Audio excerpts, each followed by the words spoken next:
Welcome to the What's Your Weird Story podcast. Everyone has at least one good story. And some of us have stories that are just to the left of normal. We're interested in the ones that push the boundaries of what we can perceive.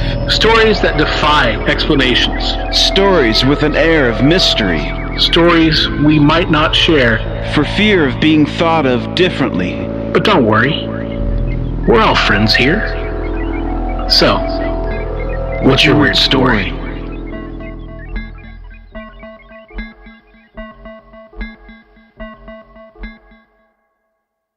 Hey, welcome once again to the What's Your Weird Story podcast. I am here with you. I am Adam Beebe. Also here with you is Barry Johnston. What's up, guys? How's it going, Adam? All right, man. How you doing over there, Bear? Good, doing good, man. I'm pretty excited about what we got going on today. We brought an old friend of ours, mutual friend. We've known him almost as long as we've known each other, although nobody knows each other as long as we have. That's true. But on both accounts. That's right. But no, we've known Fro for a long time. He's long time. He's just a great dude, and solid. And I think that, to be honest with you, this episode is probably one of the most intriguing personally for myself. Mm-hmm.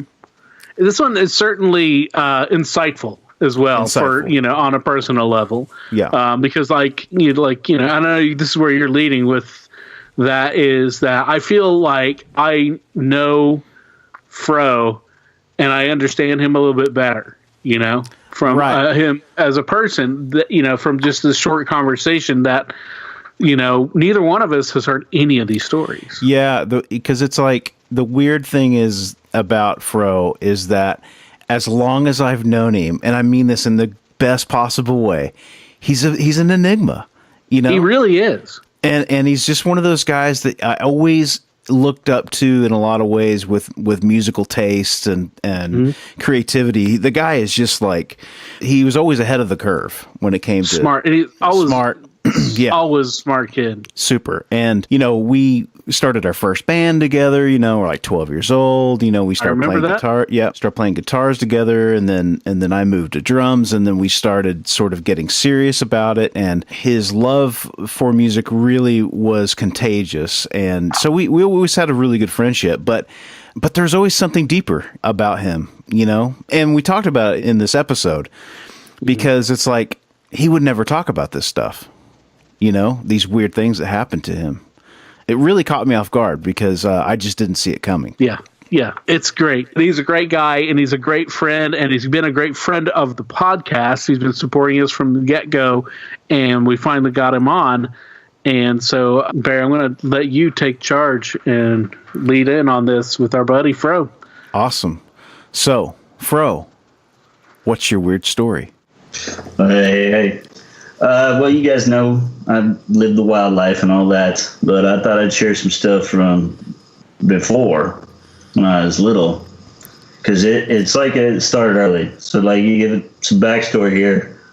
I'm maybe 3 to 5 years old, and I'm out cruising. We lived out in the country because I had almost burnt our house down in town. We had a rent house in Edmond. And how'd you almost burn it down?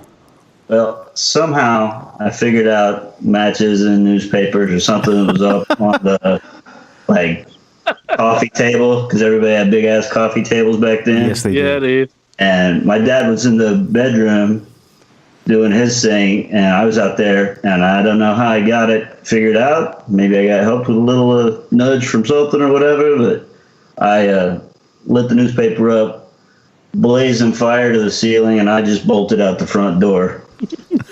And, hey, at least you're smart enough to get out. Right. Yeah, dude. Yeah. Well, just get the hell out of here. That's hot. I was really a little kid at that age, and it was just kind of ahead of me to be starting fires. Sure. But I could still remember in that house in Edmond, as little, it was like when Jaws was coming out, and I would try and creep around the corner at night, because you could creep around and peek around the corner and see where the TV was. The parents wouldn't see me. And I was hanging out watching, trying to get all scared a little bit. And then I did. It scared me. I make noise. I get caught and get kicked out of it, back to bed. But from the fire, we end up out in the country. And this was somewhere out there by the big lake over in Edmond area, now Arcadia. It was like before all that was developed, though. Okay. So it was some pretty cool stuff. Really kind of pretty out there, man. Yeah, we were out there in the country, no neighbors, red dirt roads. And I remember going out in the woods with my little dog, and I always had him by my side, a little white Spitz named Winston. And we'd go cruising down this out in front of the yard, and then there was like a dried up creek bed. And I guess I just kept following it for quite a while with the dog. And then he kind of stops me, and he gets all at attention and everything. And dogs are sensing something. But then I could just see off in the dark, because it was getting dusky, something just felt wrong, like it gave me the chills kind of vibe. So I bolt back and get to the house with the dog and everything, freaked out a little bit, but everybody's in there. I'm all cool and calm. Maybe a week or so later, I came home from school, and that little dog, we had him outside, like on chains, and he was all the way out on his chain, choked out, gone. It was crazy. The other little girl dog, she was just over there cowering by hers. And normally these were little Spits, man. They were active and bouncing. Yeah. We would come up and he's down. And it was like, that was heartbreaking. What happened? Kind of how would he go so far to choke himself out? Oh man. How long after you were walking and that happened where you got freaked out to where that happened? How much time had passed? Yeah, maybe like I said, maybe it was a week or two. Okay. Little kid. Okay. I had some more experiences since then, but it was like not long after there, because we didn't live out there that long. Okay. Because that's the place we moved to, and then my father passed away, and we ended up moving to Kingfisher after that. Okay. But after the dog goes, and I had said I saw something off and it's scary, and they said, just be careful. Then one night we come home from being out, and I go to open my curtains in my room, because I was on the end of a trailer house and big windows, and my cat was filleted open and nailed up to our wood fence. What? Guts hanging out and everything. Are you serious, dude? Serious.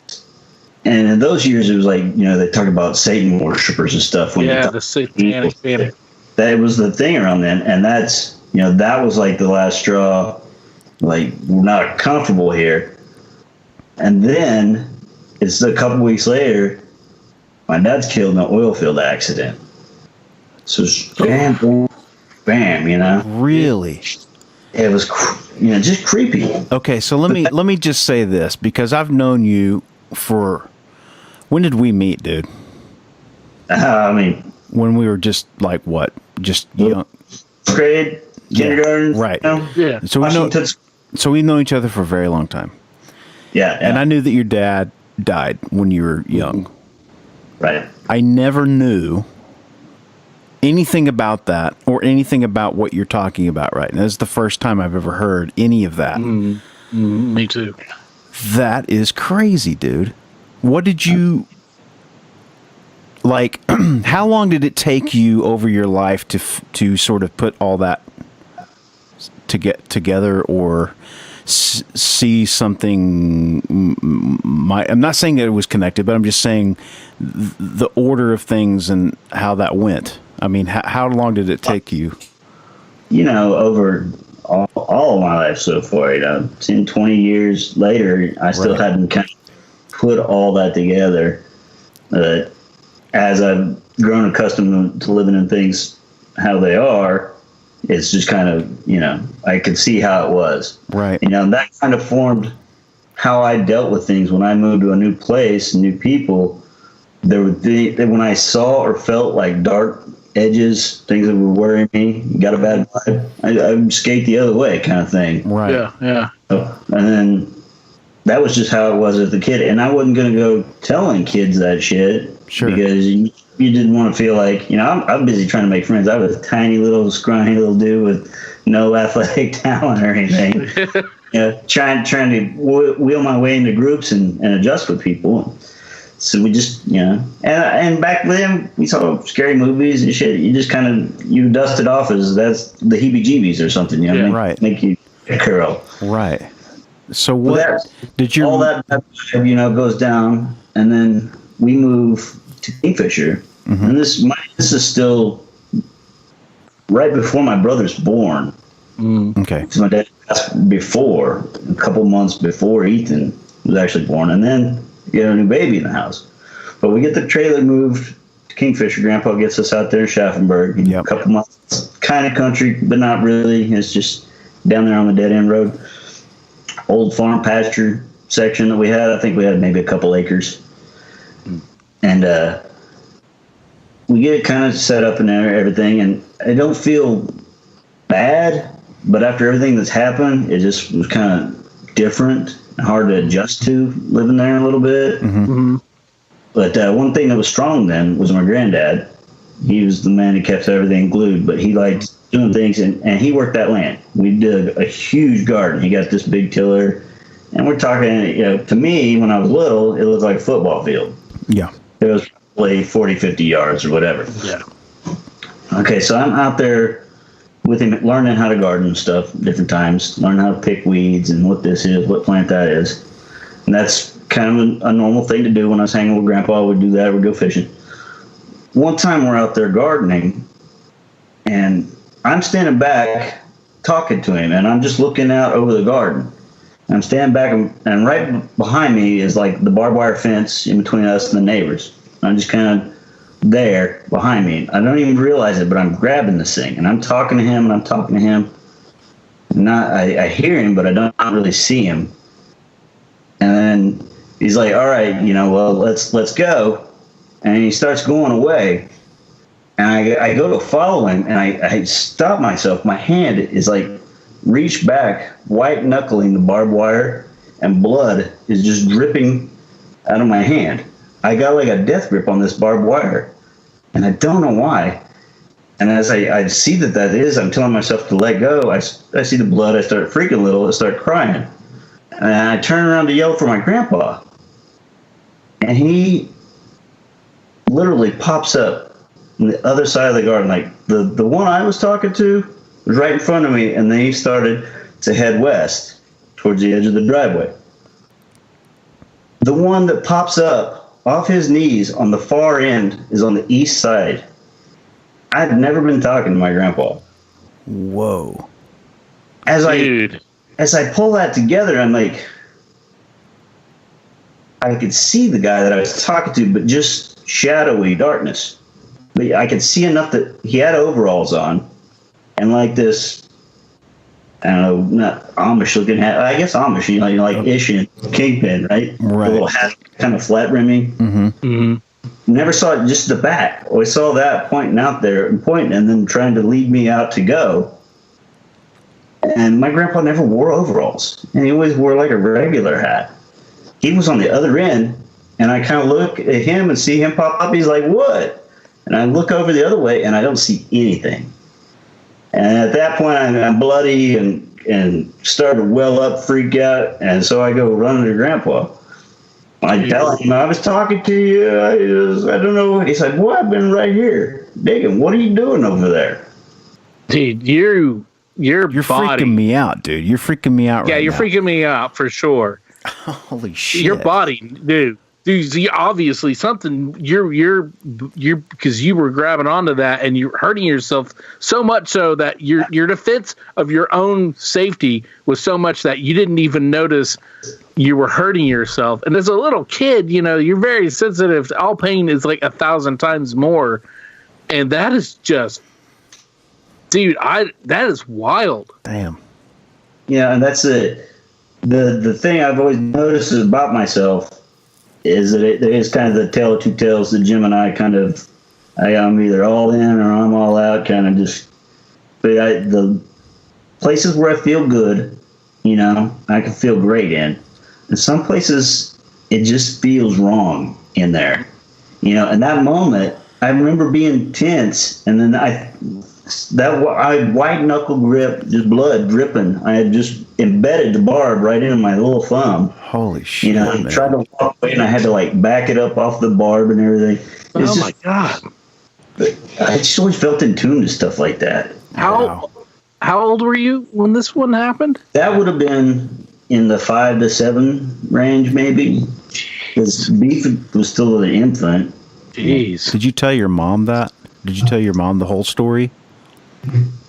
Or did you tell anybody the whole story? You know, really, I didn't. I just told Grandpa that I was talking to him, and he was telling me, no, I've been down here working, and that confused me. It was just like, I didn't know there's alien time gap going on or what. Whoa. I just freaked out. It was just lost time, but wow. I'll never forget that feeling. Yeah. And then I work in construction, so I've been in so many different houses where I've been in old houses, new houses. And some of them you think would be spooky as hell. They just look scary. Some of them you think are normal. You just walk in and you feel it. And it's like, man, get this thing done and get out. Yeah. Right. Get out. You haven't heard anything say that, have you? You haven't got any physical. You know, and I don't know if I actually had a conversation or if I was just kind of in there. Mm-hmm. It was just kind of one of those things. And I felt that stuff later, and the same note that I've been when I was out there. If I wasn't out there, I was here in town at my grandparents. Mm-hmm. All right. Same years, maybe a year or two more there, 7, 8, I don't know. This is when I started riding my bike all over. Mm-hmm. Yeah. And, it was like the ultimate freedom. There wasn't any helmet. There weren't any rules. Just be back in the dark. Yeah. And it was also like in our hometown, completely safe. Well, 90% safe to ride around on a bike when you're a little kid. Yeah. Back at that time. Because, people weren't tearing ass around all the streets and everything. Because you knew basically that was only Main Street and a couple other streets that you knew to avoid as a kid because, high schoolers, basically. Right. Our town was the kind of town you could leave your door unlocked. It was just that way. Easily. Yeah. But I started riding my bike all around, up and down the street and everything. And the neighbors across the street, their curb, they would weed eat that thing back, like 2 inches from the edge of the curb. They had to have this meticulous. Well, I figured out that was just the perfect width of my tire. So I loved to, I'm a little BMX superstar, and I would go right down the curb edge, like, oh my God. And he hated it. He came out screaming a couple times at me. And I would just ride on and stuff. And one day I did it, and he really hollered at me, and I'm gonna go tell your grandparents, something like that. And I had stopped a few houses further down, and then this old lady hollered out, and it was an old lady up in her porch swing, and she hollered at the neighbor to just shut up or something like that. And she told me, "Come here, honey," and I just good vibe. Like the old lady, so I rolled up her on the bike and sat there and talked to her, and she got me some candy of some sort. I sat there on the porch swing with it. She was a cool old lady, so kind of saw that friendship. So over the next year or whatever, as I'm riding around, if she was out there, I'd go stop, say hi. I'd go to Halloween. She always made big homemade candy apple stuff, caramel apple action, and it was kind of neat, you just go sit with this old lady and swing on a porch swing. It felt good. Well, one night I had been riding around, and I saw her up there, and I went up and sat, talked to her, swing on the swing and everything. Started getting dark, so I said, I better get home for supper, get home. And I told Granny where I'd been. She always asked, she kept an eye on me. Yeah. And I told her, I was just down there with the old lady on the swinging, talking to her. And then I realized it was time to come supper. And she was like, you couldn't have been down there because she passed away last week. Whoa. Wow. Really? Yeah. Whoa. It was just another time that hit me like, what is... I know I did that, didn't I? Or did I go up there and swing by myself? Right. Yeah. You know, everything... No, you felt right. Mm-hmm. But if you went and swung, you might not have gone up and just swung by yourself, you know. Yeah. And two, you would know if you swung by yourself. Mm-hmm. You know, I mean, you would say I was swinging on where, you know, that porch, you know, with the lady where I was too. You know, I would think that would be, you know, registered. But if, as opposed to, I was swinging with the old lady like I always do. Right. So, wow, dude. And it just, for a little while, I would ride the other way. And I would go past the house. I can imagine. It freaked me a little bit. Yeah. And then I got brave enough to kind of fly by a couple times. And there wasn't nothing there. So I got comfortable with it and just would ride by. And then every now and then, you would just feel that feeling or something when you're riding by. And you look over, and that swing would be swinging. Really? Dude. You know, that you look at the trees and stuff, they're moving a little. Okay, maybe, you know. Maybe some wind. But it would just be when I would feel it that it would make me look, and I would see it swinging. Never saw the old lady again. Mm-hmm. Never. Just that feeling. You know. Whoa. And I was kind of sad when that swing got taken down. I was like, you know. Well, you know, man. The grandmotherly types, you know, mm-hmm. are, I think every kid loves that feeling. You know what I mean? Just that open, sort of loving feeling, you know, and as a kid, you're really drawn to that. So, you know, having someone in your life, you know, whether or not it is your grandmother or somebody that's just kind is, it's a nice thing. And of course you want to be around that. So why mm-hmm. wouldn't you want to go sit with her and swing? You know what I mean? I mean, that's just that is, wow, man. That's crazy. I've never heard any of these stories. I haven't either. No. I haven't either. And a lot of that just stays with, you know. Yeah. Where you think you see something in the dark, I would tend to tell myself, no, I don't see that, mm-hmm. because I might just see that. Right. One of those. And like that house down the street, I live down the street from it now. Yeah. And I guess over time, you know, and enough people have come and gone that you just don't feel that anymore there. Sure. On the same note, being where I am in my grandparents' house, I feel them all the time. Really?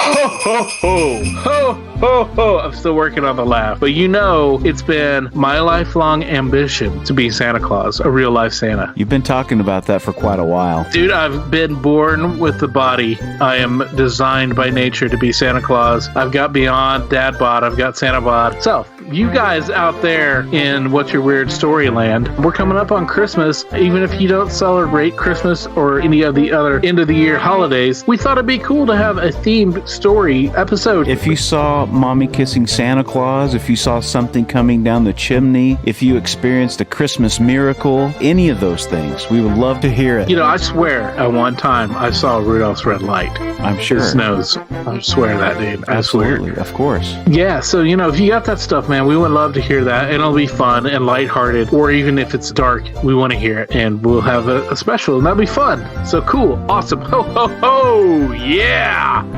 I don't know where that came from. Another thing I got for you is the typical, you know, you're in bed feeling stuff. There was one time I'd come home, it was up for my grandfather to pass, and I would stay in his old room, old bed. I had this big dresser on the end that he would, when I would stay over there as a kid when he was there, we'd stay and we'd get gussied up and go to the football games, watch Cousin Dave and Mark kind of do their thing. You know, I remember him putting on the aftershave, and, you know, we'd go to the game, come back, and I'd sleep in the bed with him. And then, because him and Grandma were like old school, they had their own beds. Yeah. Mine were the same way. And so I always knew what it felt like to have him in there as a kid, and he would leave the nightlight on for me, and he would still smell like the aftershave. I came home one time and I stayed here. It was just me and Granny after he'd been gone. And I went to sleep, and I slept lights and everything off at that point. I was in the dark with a fan running kind of thing. I started smelling that aftershave. I started smelling, I think it was Old Spice. And it was just, I started smelling it, and I'm laying there sleeping, and I slept on my side. I didn't sleep where he slept. It was just kind of how I stayed in there. And I swear I felt the bed move. And I'm telling myself, keep your eyes shut, you're safe. No, you're good. And then that smell just really got strong. So I opened my eyes, and the first thing I notice is the light is on in the dresser. Whoa. And I never turned that light on, man. Wow, dude. Turn that light on. Yeah, I just got goosebumps from that one. Whoa. That's the second story now we've heard where there's been a smell involved as well, but like that being a smell that you so closely associate to your grandfather, man, that's just, and the just that whole, all those events, that's intense, man. It was just, that was more just the heebie-jeebies feeling, though. I didn't feel unsafe. It just creeped the shit out of me. Of course, dude. Of course. I've said this before, and I've experienced, when my grandmother passed, I lived in Milwaukee at the time, and I was working a shift, and we're right in the heat of it. I worked in a restaurant as a bartender, and it's like a Saturday night, and we're jamming, and it's, I don't know, I'm gonna say 8:30, man, and I knew she wasn't doing well, but I just had this overwhelming something washed over me, and it's just a sense of heaviness, but love, just warmth, and it was very comforting, but at the same time I couldn't really take it in because I'm right in the middle of trying to work. Found out later that that's when my grandmother had passed. When and because of especially someone you're so close with like that, that feeling that you get when you're in their presence, or when you have that connection with somebody. And I don't discount that at all, dude, because I've been there. I felt it. Well, I mean, he did pass here. I didn't get there when he went. I was a couple hours behind. I was out skating, and my cousin came and found me. But he had got pretty bad cancer, and then we brought him home for his last couple weeks or so, and he was in a hospital bed. It wasn't in that room, but it was in the house. And then on the same end of that, my grandmother, when she passed here. It was sudden. It was just in her sleep. She had set out hamburger the night before to cook, because I stayed here to take care of her after I moved away and she got robbed, and so I came back and just moved in, took care of Granny, and I told her, "You'll be here, you'll be fine." Yeah. And she just kind of went in her sleep one night just like she wanted. Didn't lose her wits. She didn't mind losing her sight, but didn't want to lose her wits. Right. Wow. So both of them went here, and this is an old house. Like, it's listed like 1908 or something because it was like Frankenstein. There was like a little bitty original one-room shack house, and then added another shack house up against it, and then they brought in a garage thing against that. So it's got a lot of mixed up history. Sure. There have been times where I've been here, and I didn't really notice anything bad when Granny was still here. But I just never really felt bad in this house. It just always felt pretty protected. But once they had passed and I was here by myself, it felt good at times and then strange at times. Kind of like something ain't cooking. Right. Yeah. I would have moments where I was like, I swear I didn't have that light on. or something like that. So I'd go turn that shit off, and then I go to the other house, and I don't go back. You know, I'm in the backyard. I don't want to go to the bathroom. I don't want to do nothing. Sometimes it would just feel that way, and other times you feel like things are good. Well, one time I was just belligerently drunken, fool. Couple nights in a row, kind of tore the house up a bit. As you do. It tends to slip out. But I come to in my end of the house, which I was on the far end of the house. I'd kind of turned the old garage into like a den area when Granny was here, and then I just kind of never migrated out. That was my slamming pad area there, and I come to, and I'm pretty rough shape. And I just powered a couple more drinks in to wake up, kind of thing. And, you know, just grab the end of the bottle. This will help. It didn't help. And I'm surveying the room. There's a couple of holes in this wall and one in that door. I'm like, damn. Yeah. You know, it really felt like shit for a minute. And then I hear this loud, like, crack. I mean, it sounded like a gunshot. So I'm like, whoa, what the hell's going on? Bounce up, run around, looking through the house. I don't see anything. And then as I'm coming back through the kitchen, I look over and a utility drawer that was always overly stuffed and half closed had been slammed so hard that it was cracked. And I hadn't done that. I hadn't been in that room.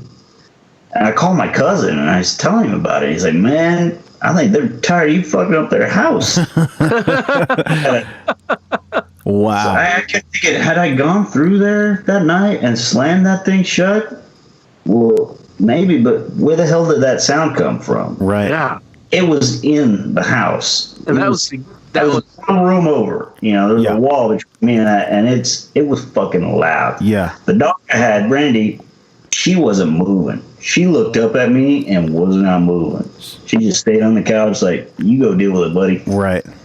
Wow. Definitely something to get your attention. That as a sign, and I like cleaned my shit up, you know, got it together, and then it didn't have that bad vibe feel anymore. And what the hangover feel, it was kind of just like, I think I pushed it a little bit. Right. You So that's You tip the anger. You tip the anger in the ghost or something, man. Yeah, you pushed Grandma too far. Right. That's Granny off, man. Granny got mad. Fuck, man. Wow. Yeah, it's just got that weird in tune kind of feel you get. But I always just thought people deal with it their own way. Either choose to see it or they don't see it, and that's sure. Whatever you got to do to be comfortable. You know, do your thing. I'll do mine. We're good. Right. Well, not everyone has those experiences, you know. You know, and that's I forget about that, and then you go out and you meet people, and some people, you bless their hearts, they're so nice, and you start talking to them, and it's like, oh my God, you're so naive. You haven't done anything. Right. You are black milk. Plain simple. Right. And I mean, I think that we see that a lot too, because that's why people keep a lot of this stuff to themselves too, because you're so afraid of what people say, especially when you're a kid. Who are you going to say that shit to? Nobody's going to believe you. They're going to think you're crazy. Man, I was beyond that fine line back then, you know. Right. When you're a little kid, the people you're going to tell are the adults in your life, and the adults are, you know, I mean, most of the time we're going to think, oh, well, you're just you got carried away with your own imagination. Yeah, you know, you just got carried away, because little kids do that. You know, little kids psych themselves up out of things, and little kids get carried away, and little kids don't understand how reality, you know, quote unquote around reality, I guess, but how reality works, and maybe quote unquote around works as well, because, you know, I mean, we don't. The frame for what is and what isn't is not as rigid when you're a little kid, because, you know, you don't have experience of all these things in all this life. And so you experience stuff like that. But like when with the fake grandpa, you know, and who do you tell Grandpa? Well, you told Grandpa, I was just talking to you, and you told me to go with you, but I couldn't, you know. and now my hand's all bloody, you know, and you probably couldn't even put it into that clear of a structure to communicate to him as a little kid because you're freaking out, you know. Yeah. I was crying and snot bubbles and everything, you know. Yeah, it was a hot mess. When you told that story, I thought you were going to say something like it was an electrified fence, you know, because, you know, sometimes you grab onto something electric, you can't let go, you know. Yeah, this was an old ass nasty barbed wire, man. Right. It was mean. Right. That's so crazy, dude. And I was that one just reawoke, you know, every time I kind of just forget about it seems like something just kind of gives me a little tingle. Yeah. It's kind of one of those. Yeah. And like I told you, I've worked in thousands of houses. I've been in construction 20 years, you know. There'll be houses you go into and you feel all right. And then there's others where it's, I don't want to be in that room, or I feel like I should get out of this room, stay the hell out of the basement, you know, get the cold chill, and it's the middle of the damn summer. Yes. It's just weird stuff like that. I just kind of brush it off, but you just stay aware of it. And I'm more, what I've grown into is to stay between the lines a little better. Right. And take those warning signs for real. Well, and we've talked before too with folks that have had problems with stuff, you know, substances and things, and sometimes it's like one can sort of feed the other. So if, you know, things are getting a little bit crazy and you notice that there's a little bit of doom and gloom hanging around, you know, you feed yourself more of the thing that's, you know, probably not good for you. And then, you know, before you know it, you're in a freaking dark hole. But the crazy thing is, and I think this is important for people that are listening, because what is so interesting is that we've had a few people on that it seems like that they are sort of, they have the ability, or they have had this sense since they were kids, and that's really sort of it's sort of scoped, or I'm sorry, it's I guess sculpt would be a decent word to use, who you are. You know, it's kind of in the fabric of who you are. So as you've gotten older, those weird things aren't outside your realm of understanding. And so you're able to put those pieces together a little bit more than maybe somebody that maybe has never had those experiences, you know? It also seems to me that your earlier experiences were all very, very dark and very heavy in that aspect, and were, you know, very scary. And as you got a little bit older and you just started getting older, those, I guess maybe you tuned yourself in to feel the positive more, you know, or something more familiar, right. And we're accepting of that. But where you also you tuned yourself to where if something doesn't feel right, then get the fuck out. Get the fuck out. If you feel that kind of malevolent kind of energy going on, you know, it just feels like that could be a bad thing. Yeah. Yeah, I tend to try and back away. I might act like I'm going to go run in the scary, spooky barn, but I'm going to be pushing somebody in front of me. Yeah. Oh, man.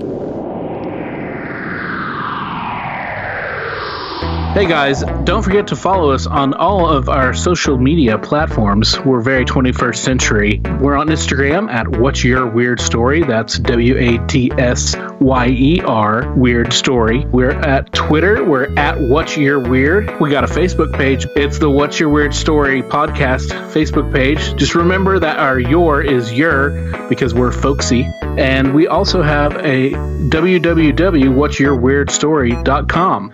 That's www.whatsyourweirdstory.com. That's for all of your social media platforms. And those are ways you can contact us and set up an interview if you want to be part of the show. So look us up.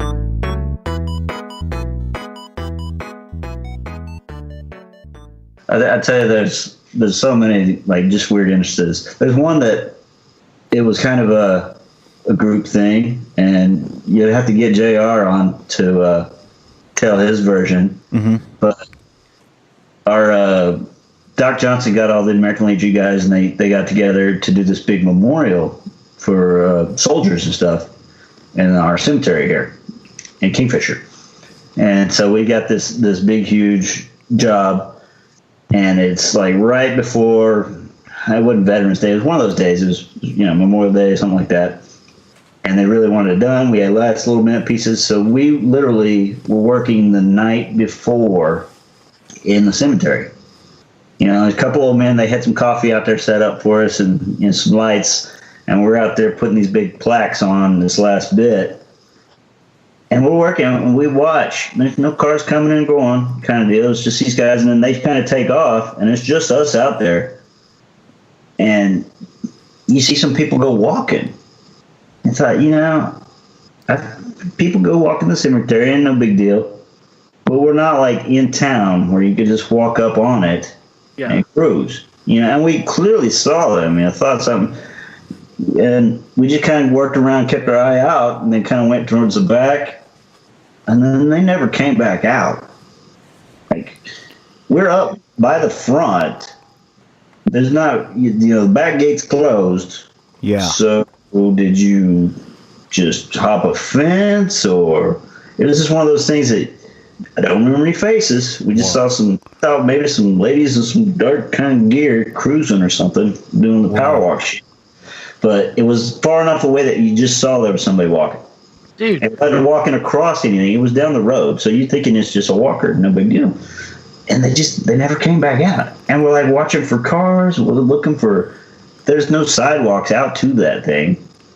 Even if you park for the Elks and you're crossing the highway and all that to go in the dark. Yeah. No flashlights. Nothing. That's the third.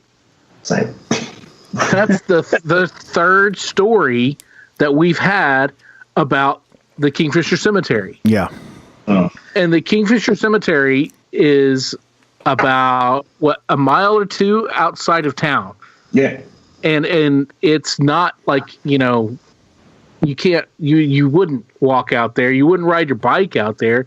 It's just outside of town, and you wouldn't, you can go out there, you can drive out there. It's really peaceful, really nice cemetery, but like, that is just so strange that you're the third person to mention some kind of a weird experience out there. Yeah.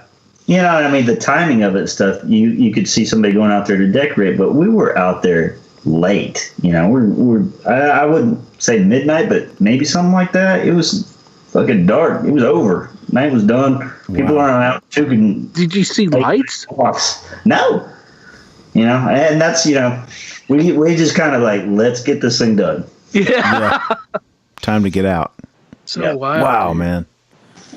That's awesome, dude. That is incredible. Crazy. Great stuff, man. Great stories. I just always thought everybody has some little moment where they do make that choice within themselves, whether they believe what they're seeing, believe what they're feeling, or they don't. Right. Everybody can relate to that. And that's, to me, that's it, yeah. I don't know if I'm seeing angels or devils, but I definitely know you feel an energy. Like if you go to a Thunder game compared to a high school basketball game, yes, you walk in a room, you feel different. Right. Yes, you do. And I think there's a lot of lingering energies around that some of them maybe they like to warm up to you like a cat, just keep circling around, petting your leg. I don't know. Cat for the damned. Right, catnip for the damned. I think we've got our episode title. That's right great, there. dude. Well, you know what, man? Like the fact that you've never shared these stories to me or anyone that I know of just makes it. I understand you a little bit more, I think, and I've known you forever. But I understand sort of maybe the depth of the things that you have seen, man. I mean, that's just I appreciate you sharing your stories with us, man. Well, I mean, you can kind of, where I've gone from there. Yeah. The wild element that is. So you can kind of see how I've grown to make choices and do things. And, when I get blottoed and out of control, man, sometimes I've been so scared. and just curling up and crying from stuff. And sometimes, you're good to go and ready to run naked down the street. Who gives a shit? But it's amazing. And I'm glad you came on, dude. Yeah, for real, dude. For real. I totally dig what you guys are doing. I think it's very cool to get the open forum for people to just, let some stuff out. Yeah. It's so cool, man, that you... we're all a part of it. Yeah, and it's cool that you reached out too, because, I think we were talking before we had an interview before, and it's funny because some people are a little hesitant to come on. Yeah. And it's like, it's just a conversation, and once you kind of get in the flow of it, it's really, it's fun, it's enjoyable, and it's a community of people that you can talk to, and nobody's going to get weirded out or, you know what I mean, think you're crazy, or maybe they do, but who cares, They'll probably still judge you either way, but that's because we all know the best way to live, right? That's right. Absolutely, man. Yep. Wear it on your sleeve, man. So yeah, dude. Yeah. Cool. Well, hey, do you got anything else for us off the top of your head? Yeah, I mean, that kind of leads up to pretty good standard, I'd say. Most of the other end of it kind of gets into the deeper spectrum of insanity.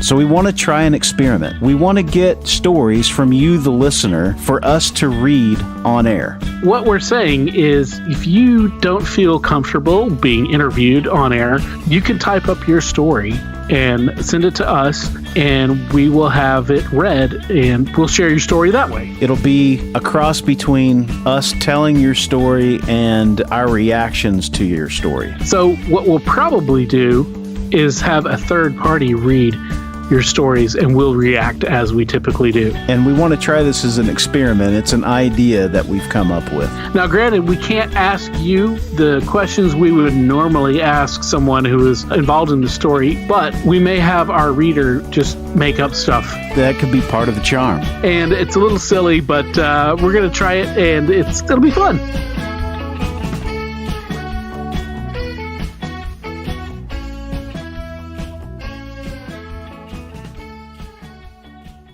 Okay, so what would you do if you were, as a young child, walking in a wooded area and got creeped out by something that you can't see, and then a little while later, one of your animals is choked out dead on the ground? How do you react to that? Well, yeah, but also, you find one of them dismembered in horrific fashion and nailed to the freaking fence. Yeah, I don't think I would have handled that real well. I mean, I would have I don't know how I would have processed that at all. At that age, man, for sure. At that age, and then shortly after all of those weird and tragic events, with his father passing. Yeah. Yeah. And I never knew that. I didn't either. It's one of those strange things that I guess we just knew not to mention it, not to say anything, because it was just kind of one of those things where I guess it was a subject that you didn't touch because out of respect, or it's just out of decency or whatever. You just don't go poking around. Yeah. Like, as we were raised, now as an adult, if somebody said, told me about, well, I would ask what had happened, but, sure. When you're, as a kid, you just accept that. Yeah. It's kind of amazing that it's amazing as a kid that you, even though no one says it to you, like nobody had to tell you, hey dude, don't talk about that. You just kind of go, okay, like, that must have been really a tragic situation, and if he wants to talk about it, he can talk about it. Yeah. I could count on my one hand the amount of times that we ever talked about his dad, But knowing kind of some of that other stuff just kind of really paints a different picture for me. And then how that carried on into his experience with his grandfather when he's, when they're in the garden together. And man, That to me was so creepy. Wasn't it? So creepy, dude. Good Lord. Yeah. Yeah. And you could just tell that when we were talking, just how real that stuff still is. Oh yeah. Him. Oh yeah. For sure. You know. But one of the nice things is that typically it seemed after those experiences, at least the ones that he talked about, I hate using the word interview because we're just talking, but how things everything shifted though afterwards. Those early encounters were very scary and very dark.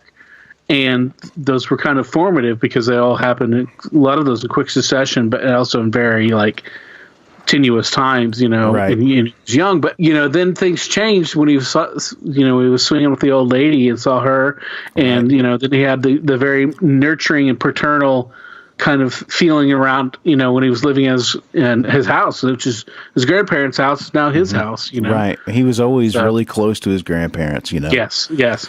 He was always taking care of them. I mean, that was just part of the deal. It was when he lived with them. He lived with his grandmother. He took care of her. He did right by his grandparents, man. Yeah. And that story that he told about the drawer being shoved in and broken, that made the really loud shotgun sound that he thinks. That's what he thinks happened. He sent us a picture. Of dude. that. And he said that he's remodeling his kitchen, but he's gonna keep that drawer as a reminder. And I just think that was it's really, really cool. Really cool. Yeah, Froze, and he'll be the first to admit he's struggled with his demons. Yeah, we all have, man. Yeah, of course. And that's life. But he's he's always been solid, and that seems like that's a brilliant thing to and a touching thing to keep that. As a reminder of stay on track, right. Don't do this anymore. Grandma's always watching. Grandma's always exactly. So we'll have that picture posted up on the Instagram account and on our website and all that good stuff. And also too, this is a great example of somebody that listened to the podcast and thought, you know what, maybe I could tell a story, and then that story turned into an hour plus worth of good stuff.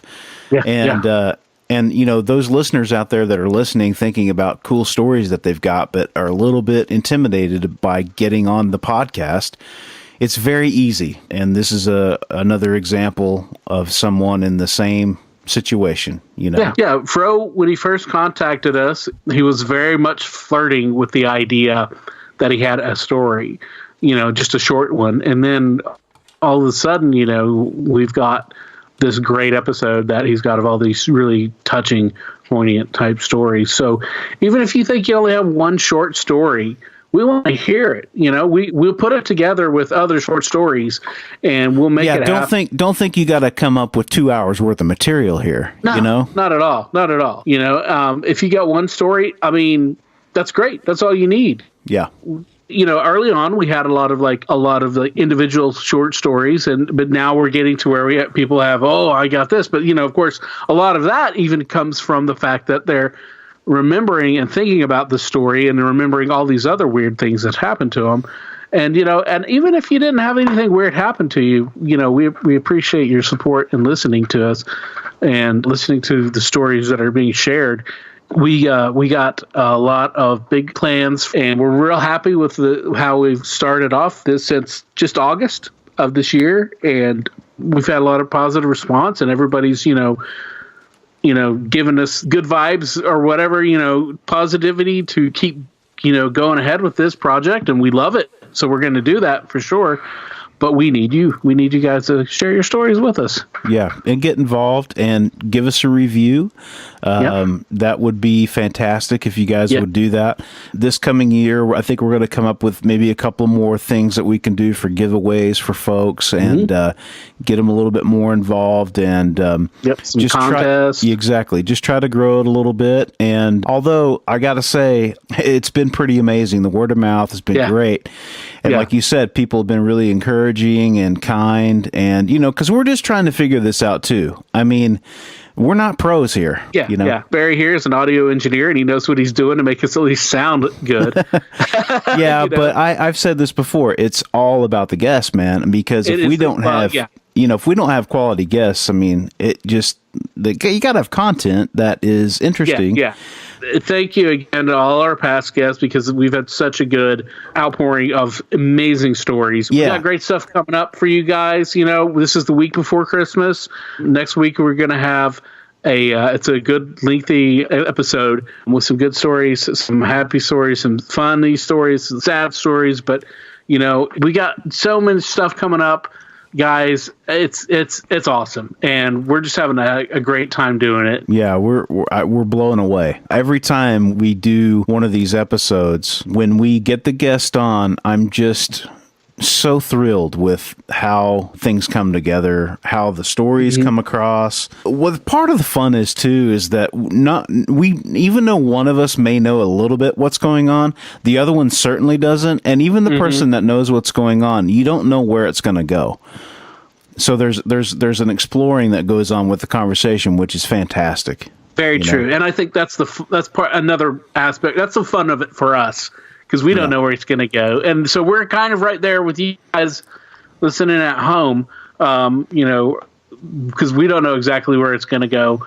So it's, that's part of the fun of the ride. And that's why we do it the way we do it, our style, rather than heavy interview style and grilling people, because we don't want that. We want to talk to people. We want to connect with you guys and with our guests. And, and that's what we like out of it. And we think that's what you guys like out of it, and so, let's keep it going, keep the train moving, and, getting more passengers and find other applicable metaphors. Yeah. Just hang with us, man, and keep tuning in. We will continue getting better, is all I can say. And tell us, what are your weird stories? As always, if you have a weird story, we want to hear it. If you have a lot of them, we want to hear them all. We can't do this podcast without your invaluable contributions. Whether it's sharing your stories, listening, rating, and spreading the word about the podcast. Thanks for listening. Until next time, be safe. Be weird.